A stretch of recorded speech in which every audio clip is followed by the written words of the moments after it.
Habari na karibu kwenye Kufichua Ufunua.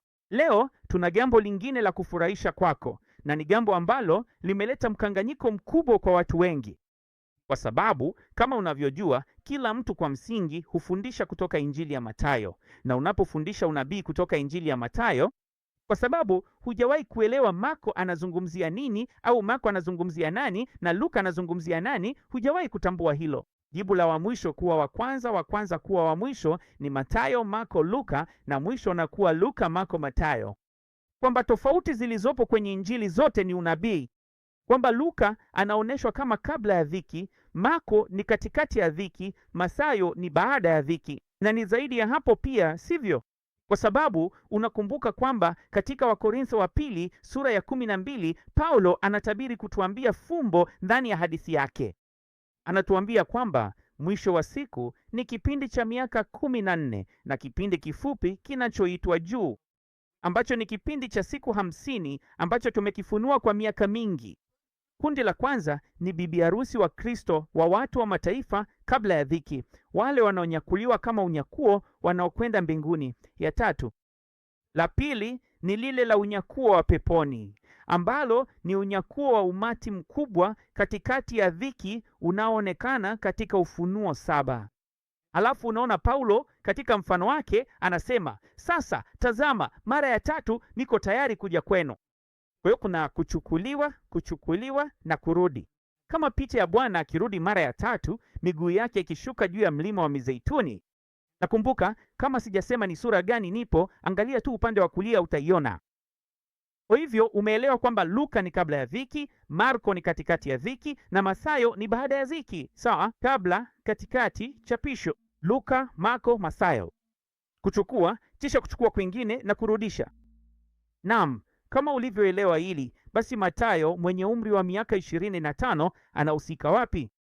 Kwa sababu kila mtu ameambiwa kwamba Mathayo mwenye umri wa miaka 25 ndiye bibi harusi wa Kristo kabla ya ukoo, na hawawezi kuwa mbali zaidi na ukweli. Ni kinyume kabisa, mwisho wa dhiki yote, na ndiyo maana ni muhimu sana kuelewa.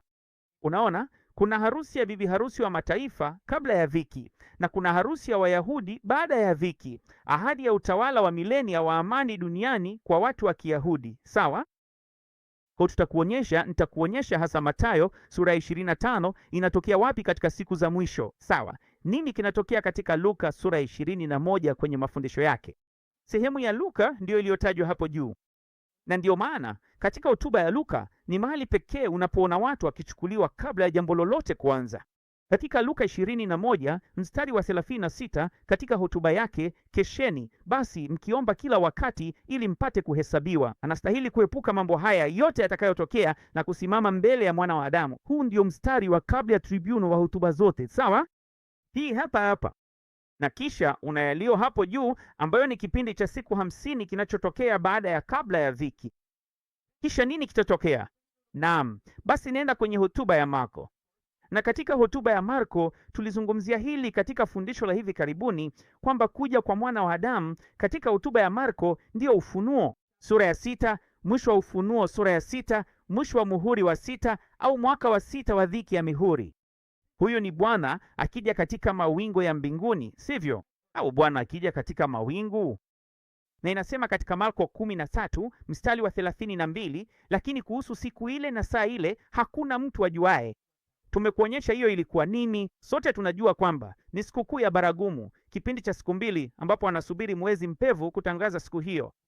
Hiyo inaitwa siku na saa. Hakuna anayejua kwa nini iko katika kitabu cha Marko lakini haikuwa katika kitabu cha Luka, kwa sababu wakati wa kuja kwa Bwana katika mawingu atakuja na kuwachukua umati mkubwa wa makabila ya katikati. Atakuja siku na saa ambayo hakuna anayejua, ambayo ni mwishoni mwa miaka 6, siku na saa ambayo hakuna anayejua katika sikukuu ya baragumu. Lakini kumbuka, sehemu ya Luka ni kipande tofauti kinachoitwa hapo juu. Sawa? Tulizungumzia hili. Na nini kitatokea baadaye? Naam, kundi wa katikati ya tribu haliondoki mara moja. Wao wanaenda katika mwaka wa 7 wa mihuri. Lakini huu ndio ujio wa Bwana unaouona mwishoni mwa Ufunuo 6. Sasa nini kinatokea tunapokwenda kwa Mathayo? Katika Mathayo sura ya 24 tunaona kwenye mstari wa 27 kwamba ni yeye anakuja kama umeme kutoka upande mmoja hadi mwingine wakati wa kuja kwake. Huyu ndiye atakayeonekana na ulimwengu mzima kutoka mwisho mmoja hadi mwingine, kwa sababu anarudi chini kwenye mlima wa Mizeituni mara tu baada ya dhiki ya siku hizo. Na neno hili katika mawingu, unajua, si neno katika. Unapoenda kwa Strong's, neno ndio linatumika na ndio pekee iliyoko. Luka na Marko ni maneno yaliyo katika. Sawa. Kwa hivyo nini kitatokea? Naam, hii si mwisho wa miaka 14. Hii ni mwishoni mwa miaka 13, kisha mwanzo wa mwaka wa 14. Kwa hiyo kutakuwa na miaka 13 ya dhiki, 7 za mihuri jumla, halafu miaka 6 ya tarumbeta. Na sauti ya tarumbeta, hii ndio mwaka wa mwisho wa 7 wa tarumbeta. Mwanzo wa mwaka wa 14, kwa sauti ya tarumbeta ya 7, fumbo halitakuwa tena fumbo. Wote watamwona miguu yake ikishuka kwenye milima wa Mizeituni. Naam, atakuja lini katika hatua hii? Pia inasema katika Mathayo 24:36 kwamba itakuwa hivyo. Hakuna anayejua siku na saa. Unaona jinsi hiyo inavyofanya kazi? Kwa sababu alikuja mwishoni mwa mwaka wa 6 wa mihuri. Ulikuwa na mwaka wa 7 wa mihuri na umati mkubwa wa watu wa katikati unafanyika. Kisha una miaka 6 ya hukumu za tarumbeta. Na mwishoni mwa miaka hiyo 13 itakuwa mwisho wa miaka 13 na mwanzo wa mwaka wa 14. Katika siku na saa hakuna anayejua, ambayo ni sikukuu ya tarumbeta. Sasa tazama hili. Ni katika mafundisho ya Mathayo pekee ndipo unaona kama ilivyokuwa katika siku za Nuhu. Sawa. Kwa nini kama ilivyokuwa katika siku za Nuhu? Kwa nini hatukuona hili katika mafundisho ya Luka au Marko? Kwa sababu siku za Nuhu tulizungumza kuhusu hili pia, lakini haya yote ni sehemu ya maandalizi ili uelewe. Sasa tuko wapi? Sawa, kwa wakati huu tuko mwishoni mwa miaka 13 na mwanzo wa mwaka wa 14 wa dhiki, na tunaambiwa kwamba itakuwa kama ilivyokuwa katika siku za Nuhu. Basi siku za Nuhu zilianza mwezi wa pili, siku ya 17. Ziliisha mwaka mmoja na siku 10 baadaye, mwezi wa pili, siku ya 27. Zilikuwa na urefu wa mwaka mmoja na siku 10. Hilo ni muhimu sana kuelewa unapofahamu maana yake na kusudi lake. Unaona, unapokwenda kwenye Mambo ya Walawi sura ya 25, unajua hadithi ya mara 7, miaka 7 na kisha yubilei ya mwisho, sivyo? Basi miaka 7 mara 7 ni miaka 49. Kwa hiyo mwaka wa 6, miaka 7 ya mihuri ndiyo ya pili kutoka mwisho kati ya zile 7 mara 7. Miaka 7 ya tarumbeta ndiyo seti ya mwisho ya 7. Sawa. Kwa hiyo hizo ndizo seti mbili za mwisho za 7 mara 7. Sasa mwaka wa 14 wa dhiki ni upi? Bwana atakaporudi, miguu yake ikiwa imeshuka kwenye mlima wa Mizeituni, na itakuwa kama ilivyokuwa katika siku za Nuhu, itakuwa mwaka wa 49. Sawa? 7 mbili za mwisho ambazo ni miaka 14 ya dhiki ni 2 za mwisho kati ya 7 mara 7. Na mwaka wa 14 wakati wa kurudi kwa Bwana, miguu yake ikiwa chini kwenye mlima wa Mizeituni, ni mwaka wa 49. Na tuliambiwa kwamba itakuwa katika siku na saa hakuna ajuaye, ambayo ni sikukuu ya tarumbeta, na kwamba itakuwa kama ilivyokuwa katika siku za Nuhu, na siku za Nuhu zilikuwa mwaka mmoja na siku 10. Sasa angalia hii. Nini kinatokea baada ya mwaka wa 49? Katika mstari wa 9 inasema, kisha utasababisha tarumbeta ya yubilei ipigwe katika siku ya 10 ya mwezi wa 7, siku ya upatanisho. Sasa unaelewa kwa nini Mathayo ndiye pekee anayezungumzia siku za Nuhu. Na kutoka ile siku na saa ambayo hakuna ajuaye, mwaka mmoja baadaye ni ile siku na saa ambayo hakuna ajuaye tena, kisha ukiongeza siku 10 zaidi ni siku ya upatanisho.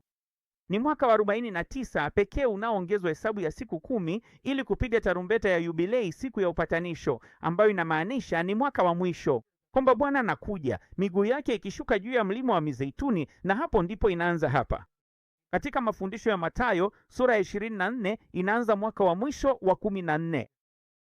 Hivyo hiyo inamaanisha kulikuwa na miaka 13, halafu kuna mwaka mmoja zaidi, na kisha miaka 14 inaisha. Lakini Bwana yuko hapa na anafanya nini katika mwaka huu wa mwisho?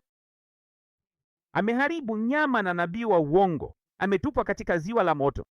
Shetani anaishia kufungwa. Kisha vita hivyo vyote vitakapokwisha, mwaka huo wa mwisho utakapomalizika, itakuwa kama ilivyokuwa katika siku za Nuhu tena. Samahani, itakuwa siku na saa. Hakuna anayejua baada ya mwaka wa 14 kuisha, na kisha siku ya 10 itakuwa kupigwa kwa tarumbeta ya shofa. Sasa hebu nikuonyeshe picha ya ajabu kuhusu hili. Unajua kwamba katika Israeli ya kale zamani, wanawake walikuwa wanaolewa wakati wa kubalehe.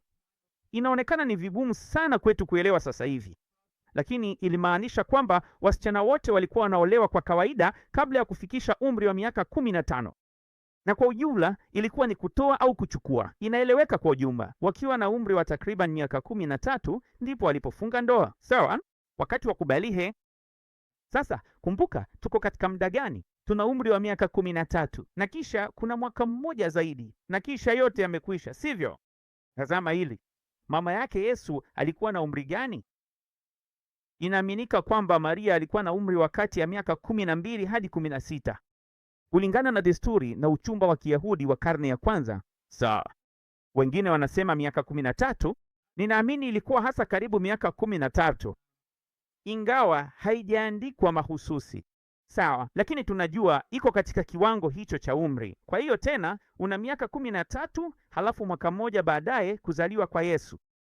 Sawa, sasa tazama kinachotokea. Unajua hadithi ya harusi ilivyokuwa katika Israeli ya kale? Sawa, katika desturi za Kiyahudi za kale, hasa wakati wa karne ya kwanza, wasichana mara nyingi walikuwa wanapewa uchumba. Sawa, au inaitwa convertibus ursin, nadhani inaitwa. Kwa hivyo hii inamaanisha nini? Hii ni uchumba, arsin. Hii ndio wakati wanapofanya mkataba wa kisheria wa ndoa. Naam, tumefundisha kuhusu hili. Unakumbuka kinachotokea mwishoni, wakati wa kurudi kwa Bwana, miguu yake ikiwa chini kwenye mlima wa Mizeituni. Katika mwaka huo wa 14 wa mwisho, Bwana anathibitisha agano alilofanya. Hili ndilo agano. Hili ndilo tunaloliona katika Danieli 9 mstari wa 27, kwamba kila mtu anafikiri ni mpinga Kristo katika wiki hiyo ya mwisho. Hapana, ni mwaka wa mwisho, na ni Bwana akithibitisha agano alilolifanya. Mimi kama vile ndoa anathibitisha agano hilo. Anafanya agano hili la harusi, uchumba huu, mwishoni mwa miaka 13 ya dhiki, atakaporudi miguu chini. Kama vile harusi ya kale miaka 13, na kuna uchumba, hati ya kisheria ya mkataba, agano hufanywa kwa ajili yake. Na kisha nini kitatokea? Bibi harusi anabaki nyumbani kwa baba yake akijiandaa kwa maisha yake mapya. Bwana harusi alirudi nyumbani kwa baba yake kujenga nyumba au nyongeza kwa ajili yao ya kuishi. Na kisha nini kitatokea? Baada ya mwaka huo ni ndoa halisi inayoitwa nusim, na inasema au nisun, baada ya mwaka mmoja, miaka 13, halafu mwaka mmoja, bwana harusi mara nyingi usiku angekuja na msafara kumchukua bibi harusi wake, na kungekuwa na wiki ya harusi ambayo ingetokea. Basi tunaona hili tena hapa. Kuna nyingine inayozungumzia kuhusu hilo, wakati wa tukio jipya. Hiyo ndiyo katika kipindi cha awali cha mkataba, bwana harusi alipaswa kuandaa mahali kwa ajili ya bibi harusi wake, huku bibi harusi akizingatia maandalizi yake binafsi kama vile mavazi ya harusi, yeye, taa na kila kitu kingine. Ingawa bibi harusi alijua kumtarajia bwana harusi wake baada ya mwaka mmoja hivi, hakujua siku au saa halisi.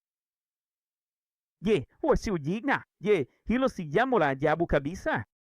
Alijua. Kwa hivyo ni nini kinachoendelea katika Mathayo 24? Hapa ni mwanzo wa tarehe 14, mwisho wa tarehe 13, mwanzo wa tarehe 14. Ni mkataba huu, agano hili la ndoa kwa ajili ya Wayahudi. Sasa ameweka upya agano hilo. Sasa anaiandaa dunia, anaangamiza maadui wake, anaitayarisha dunia Kana. Na sasa unafika kwenye sura ya 25 na unaona hadithi ya ufalme wa mbinguni. Kwa nini? Kwa sababu ni ufalme wa mbinguni duniani. Mbili za kwanza, zile zinazoenda, 3 mbinguni na wale wanaoenda paradiso, hao ni sehemu ya ufalme wa Mungu. Huu ni ufalme wa mbinguni ulioahidiwa na Wayahudi duniani, na wito unatolewa, na huyu hapa anakuja bwana harusi. Naangalia inavyosema katika Mathayo 25 mstari wa 13, kwa hivyo kesheni, kwa maana hamjui siku wala saa. Unakumbuka ilianza mwaka wa 14. Kuhusu siku na saa hakuna anayejua, na mwaka mmoja baadaye itakuwa siku na saa ambayo hakuna anayejua. Mwishoni mwa mwaka huo wa mwisho wa 14 anaenda mwaka mmoja baada ya miaka 13. Kuna mwaka mmoja zaidi. Atakaporudi mwishoni mwa mwaka huo mmoja, itakuwa pia siku na saa ambayo hakuna mtu anayeijua. Halafu unapata harusi ya mwisho ya Kiyahudi, agano lao linarejeshwa upya, na kipindi chao cha utawala wa milenia kinaanza kwa mfululizo wa siku 10 za tarumbeta. Baada ya siku 10, sauti ya shofari inalia na mwanzo wa yubilei na utawala wa milenia unaanza. Ninaomba hili likubariki.